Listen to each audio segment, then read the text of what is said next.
ভাই এগুলি সব কিনতে পাওয়া যাবে, যা আল্লাহর রহমতে ক্ষয়ক্ষতি হয় না এটাই বড়।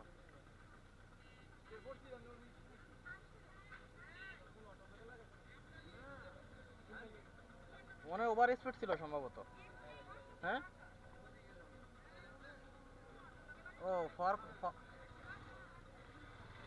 নিজে নিজে পড়ছে না, তো ওভার স্পিড ছিল অনেক মনে হয়। এই যে আপনার এই সাসপেনশন ফেটে গেছে তো।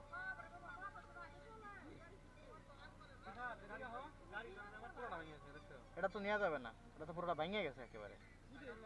কতটা স্পিড ছিল আল্লাহ মাহমুদ জানে।